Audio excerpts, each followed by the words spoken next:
All right, and we're back. We are streaming as I record this video from Bellular Clips about streaming Final Fantasy XIV, ruining the experience. As a quick shout out, whenever this goes live, there is a campaign going on supporting, at the time that it's released, 29 14 creators from NA as well as from some other regions for the Black Chocobo campaign. Be sure to go out there and support 14 creators. I think that's wonderful. We are not on the list, but I encourage you to go share, especially your Prime sub, with somebody and get your hands on that fat black chocobo mount. I got it the last time that mount was added to the game with a campaign, and I really enjoy when it shows up in my mount roulette.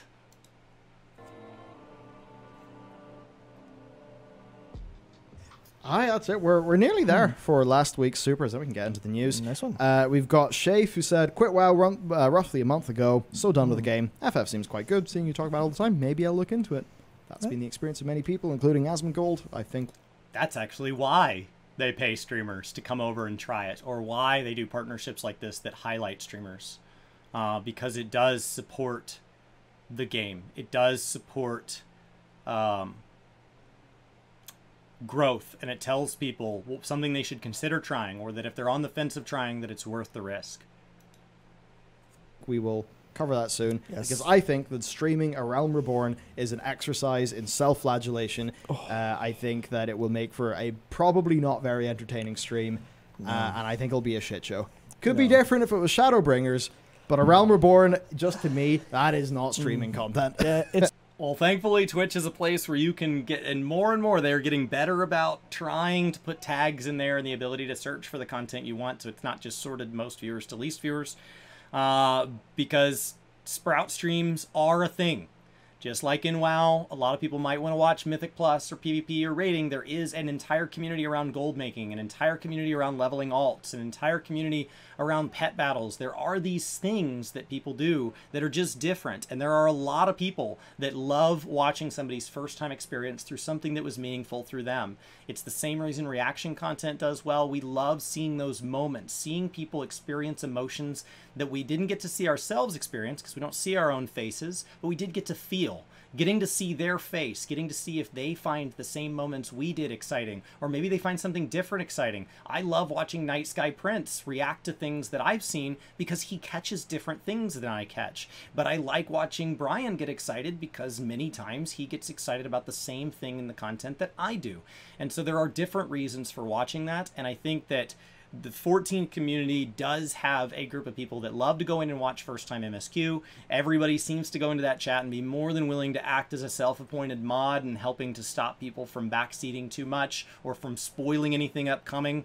But it is absolutely a place in the 14 community. The streams are usually very well labeled as such, either with the word Sprout in the title or with something that says new player or first time or something like that, and stating roughly what patch cycle they're at, so that other new players might say, wow, I'm in 3.0, but they're in 2.0. I want to watch that. I just did that and I thought it was awesome. But, oh, they're in 4.0 and I'm in 3.0. I think I'm going to pass on that for now. So they're usually pretty well labeled, but I think just because it's not his style of content, there is a huge space for it in 14. It's weird. I feel like streaming FF to people streaming FF to a non-FF community is a terrible idea in general, because you're hurting the game for all those people who will play it eventually by watching you. So it's a thing where you should never ever do any MSQ at all on stream, and only do actual like end game activities, because the idea of someone wanting to play FF, tuning into a stream, and then having No. You should have spoilers labeled in the title.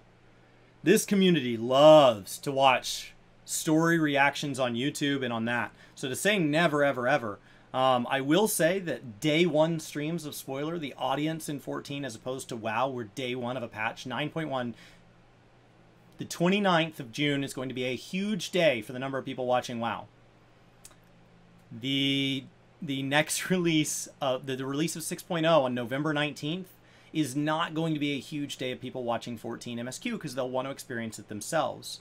So, like, my plan as a content creator that does this full time, as a way to share it with a community that doesn't do this full time, is to actually, one of my goals is to have my alternate character leveled up all the way by then, and I want to go through the story, skipping all of MSQ on day one, which will of course spoil the dungeon reveals for me. It will spoil the new zones for me. I'm okay with that, and the people who hang out with will be too. It will say non-spoiler. They're aware I'm in Endwalker. It'll say non-spoiler Endwalker content. You'll see the bosses. You'll see the content. You'll see me leveling. You'll see me talk about leveling. And I plan on doing that for a week, maybe 2 weeks, maybe a month. I'm not sure. And then it depends on how long 6.0 is. And as the average amount of playtime that a player gets to experience becomes enough time that the average player has gotten through MSQ and might want to see somebody else experience it, that is when I plan on doing my story character. I plan on going back, not through New Game Plus, but going back and going for my very first time. Now, it does mean I'm going to have to be careful to avoid a lot of spoiler reveals for that first couple weeks. So if I'm continuing to do reaction posts like this that I'm enjoying right now, then a lot of those I'm going to be really late to the party. That's by design. The answer is not never. The answer is to understand what spoiler content means to this community and where it belongs. It does have a place. It is definitely not never. Some of the major plot points of like Heavensward spoiled, or some of the major events, that would actually really hurt the experience overall. So it's weird. It's that kind of thing where really narrative-driven single-player games shouldn't be streamed, and FF for the MSQ falls under that to me. Yeah, I agree entirely. And so now I can't stream any game that's story-based? No. Sloot was playing Final Fantasy VII-R on stream the other day as a WoW creator playing his first ever Final Fantasy game. It is a narrative-based single-player game. Spoilers are defined by the person. Some people don't consider seeing boss mechanics or the boss model a spoiler. Some people want that to help determine if they want to buy the game. You only know if it's a spoiler if it's a spoiler. Seeing the last 1 minute of a movie doesn't spoil it unless you have all the context. There are moments, but there are stories that are sometimes told from the end and then back to the beginning, where you see a character die in the opening scene as a storytelling method. By design, we open on the story and our main character is dying, or somebody that means something to them is dying. And then we back up and we play through the events that build to that moment. So saying that a game cannot be done if it is narrative-based is an incredibly odd take. It is an incredibly odd take. It implies not only that your only way of going through the game is the correct way, but that you yourself would never want to see somebody experience something you've already experienced. So it is not correct to spoil it for you because you want that narrative take, and that you would never want to relive it and see if somebody else enjoyed it. See that moment of joy, or see those cry counters when people lose it over Shadowbringers, and you go, I know, it was so meaningful.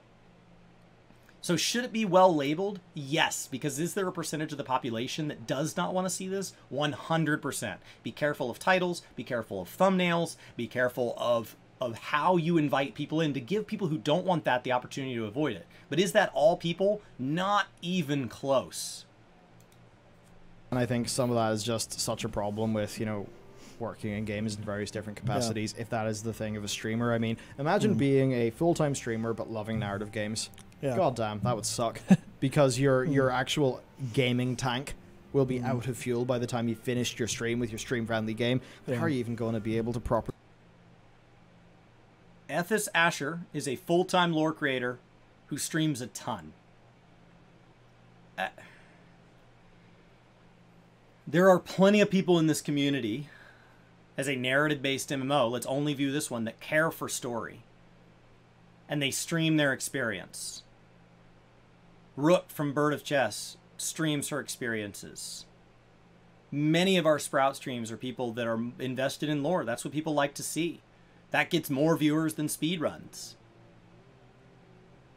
Jesse Cox had thousands of people watching him for the first time, and right now, Final Fantasy is paying World of Warcraft streamers to be willing to take the risk to on their stream play Final Fantasy, and they are having thousands of players that both know them and don't know them watch them have a first narrative experience that are full-time content creators. I don't know how that has any bearing. I think the variety of content that's put on Twitch has taught us that people want to watch what they want to watch, and it doesn't matter if I understand why they want to watch it, as long as what they're doing doesn't hurt the platform and doesn't hurt anybody that's not watching it, we shouldn't care.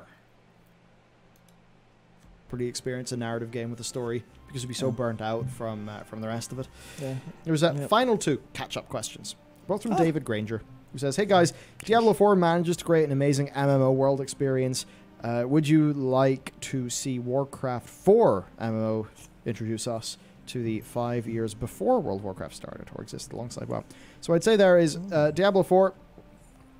Will it try to double down a little bit more on some of that group play and stuff like that so that it can be a shared world game with your friends? Yes.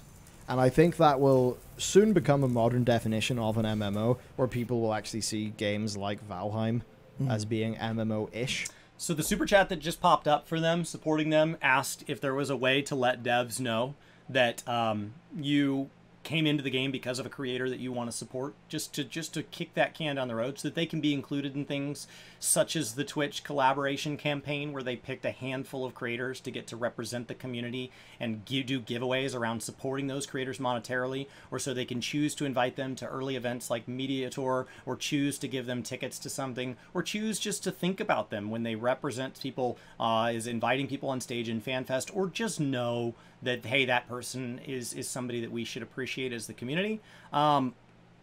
No, there's not a direct way. I would say that tweeting at the main account gets a surprising number of replies and retweets. So tweeting at the Final Fantasy accounts is a great way of sharing something you care for in the game, or a content creator you care about.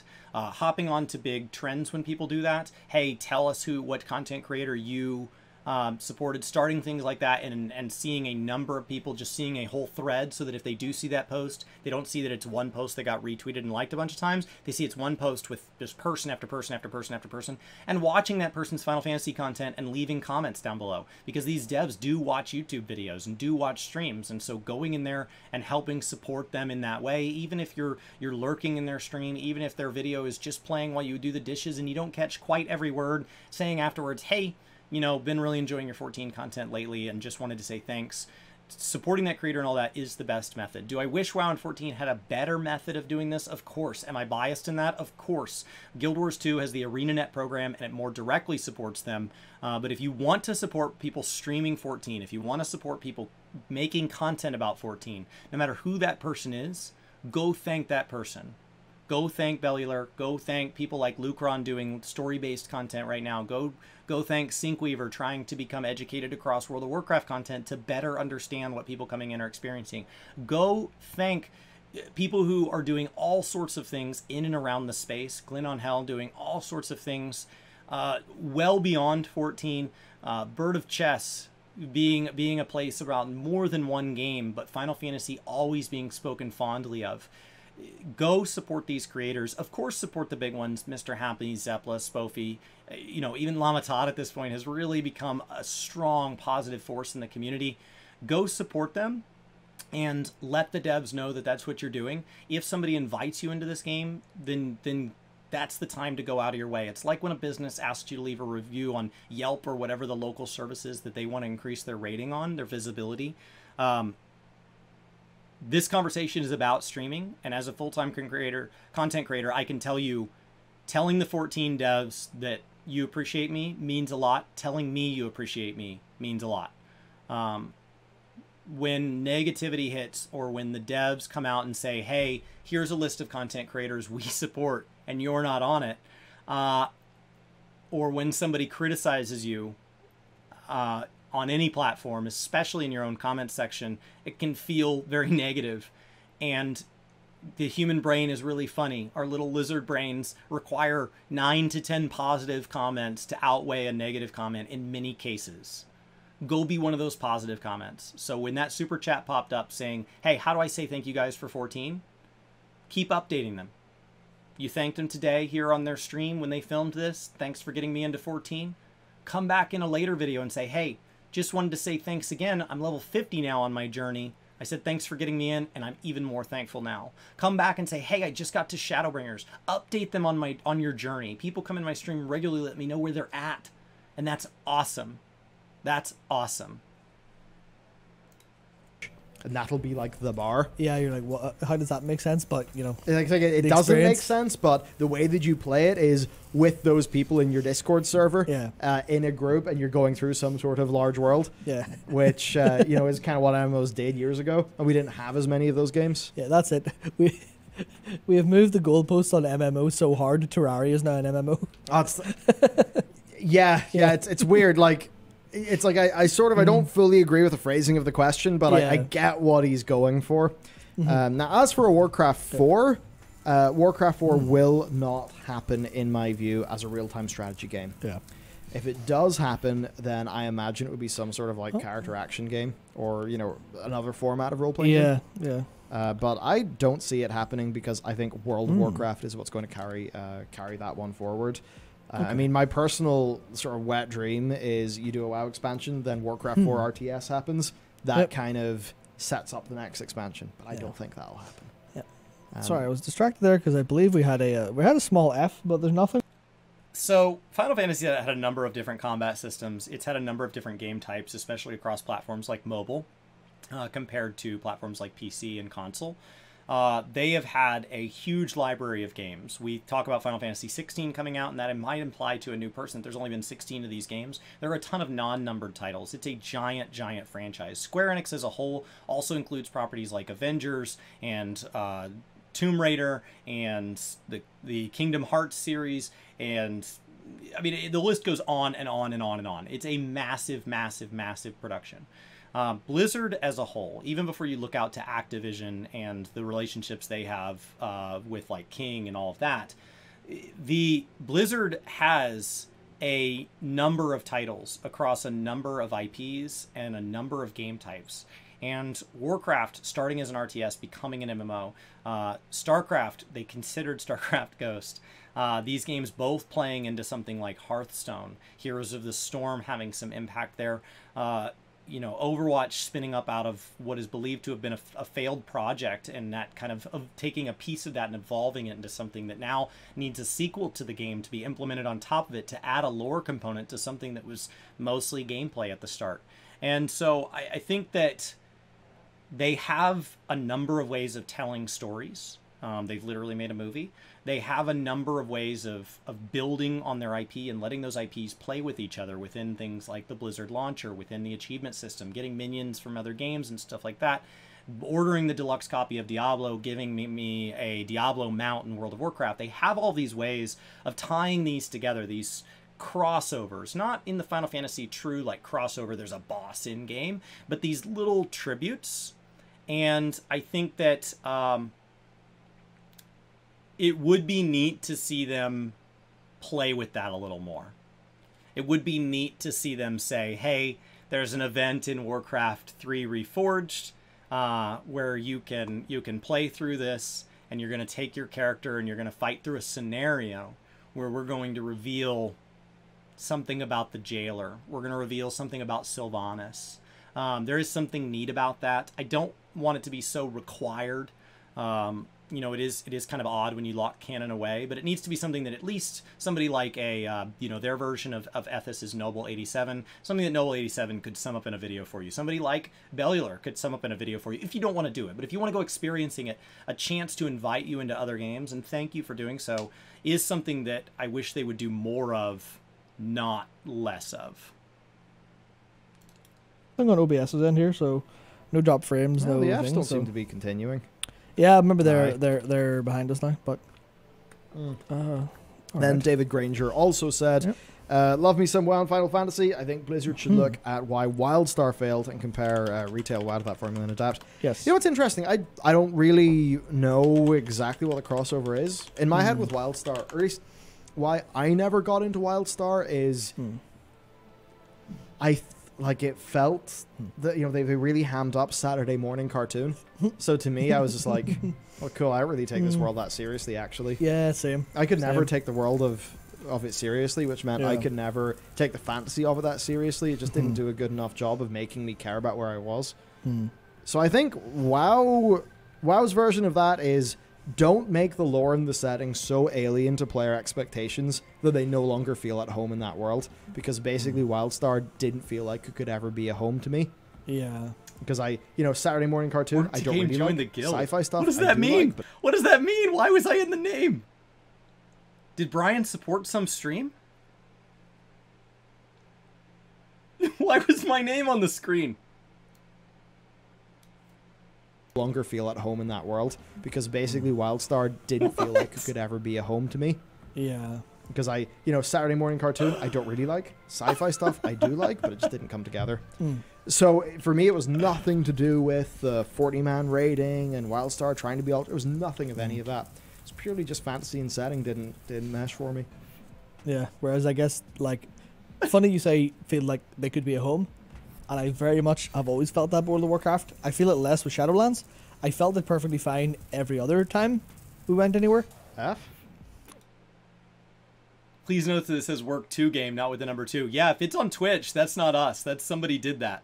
But I will say that, like, Brian also does things. I regularly see people like, well, on this video you said this comment, and I'm like, I haven't even seen that video. There are definitely 2 of us. No, we should be okay. Oh, no, we should be okay. Yeah, I mean... Saved? We good? I think you might. I think it was just a lag spike. Yeah, there's a lag spike. Everything's fine. Sweet. Everything's fine now, but what's it saying? If it's live streamed on YouTube, then yeah, that would have been him. Yeah, if it's YouTube, that's us. Yeah, home. I think World of Warcraft could have felt like a home until Shadowlands, because it's... I guess like the narrative framing of it being a different plane, being the death plane, is really cool, but doesn't feel like it's a real place to me. Yeah. And like FF's the same, where FF, everywhere I go, I feel like, this is a part of this world. I feel at home in all of these cities, and then when I find a new place, I'm like, oh, it's it's like going to a town that you've never been before down the road. Yeah, it's still part of your like the world you inhabit, but it's just a new part with new cool stuff. Where Shadowlands feels a little bit like a fever dream in a sense. Yeah, I think going with non-contiguous zones was a bit of a mistake, and Shadowlands, it's like we're going to the afterlife. To a lot of people, that just feels like we've jumped the shark. Yeah. So they're just not going to feel as at home in that world. It's like, I don't know, like we talked about Lord of the Rings earlier. It's like, I don't know exactly the afterlife in Lord of the Rings. I know that there is one that's different between the elves and the men and stuff, but I think what's hard is that we have to tell these stories over just 2 years. I think what's hard is that we decide that Stormblood is the same length as Shadowbringers. That the Shadowlands is the same length as the amount of time we spent in Warlords of Draenor. And so you end up with this view that these things are equal. And in Shadowbringers and in Shadowlands, we tackled some pretty serious concepts. And it's really hard narratively to say that what's happening in Shadowbringers and Shadowlands should take the same amount of time as what happened in Battle for Azeroth and what happened in Stormblood right before them. Because I think these expansions both have a lot more to them. Final Fantasy is better about saying, hey, if we can't get to it, we'll get to it later. So Stormblood in many ways didn't end with Stormblood, and they actually finished up some Stormblood conflict through the Queens of Gunhildr relic questline in Shadowbringers. And much of Shadowbringers seems to be paving its way for the 6.0 story. But some of the core concepts do have to be wrapped up. You can't leave every conflict unresolved simply because it's complex. And so Shadowlands being the place we go when we die, at the very least, we have to find a way to leave the place we go when we die, and any NPCs that might be there with us, we have to find a way of resolving whether or not they come with us at the end. Or we have to have next expansion have a reason that we're continuing to go back to Erebos, and if you want that to feel different, does it need to feel like the fact that we have a couple Dalorans, or does it need to feel like we're actually going back to the same one? And if it is it phased? Is it something like Orgrimmar, or is it where it changes over time? Orgrimmar in Classic feels drastically different than it does now, because some of the changes through things like Cataclysm are permanent. And so it's really hard when you look at things and you look at like the core of Eorzea in A Realm Reborn and even into Heavensward, where you're visiting a lot of these zones, and these zones are these home bases, but they really only take place in the one setting. That we spend most of our time in the Shroud under level 50, most of our time in Thanalan under level 50, most of our time in Lenosha under level 50. that's not really a fair representation about what those zones mean to the core of the lore as you progress through post level 50 content. That's really hard. That's really hard. I would love for streaming to be more meaningful, or the story to be more meaningful in how it addresses place, but the pacing of the content doesn't quite allow for that. We've kind of gotten off topic here, though. Whatever. But it's like, if you told me, oh, we're going to go to the afterlife of Middle Earth, my reaction would be, please no. Please no. Yeah. I really don't want that. Because if I go and meet Eru Iluvatar, who's kind of like, you know, the sort of creator. Yeah. It's like if I somehow end up in the void having a little chat with Melkor, I'll be like, whoa. Yeah, but here's a core difference. Lord of the Rings was his example. Lord of the Rings, written by Tolkien. Tolkien built a world and then chose to share that world through the lens of a story that took place in it. The languages are real, the places are real, that he built this real, imaginary, full-fleshed world. And you're simply viewing things that go through it. And so at every point, when it had a question about lore, when it had a question about the texture and the tone, when you walk into certain places, when you experience certain groups of people, that was already predetermined. He's simply sharing with you what would have happened in this world that he built first.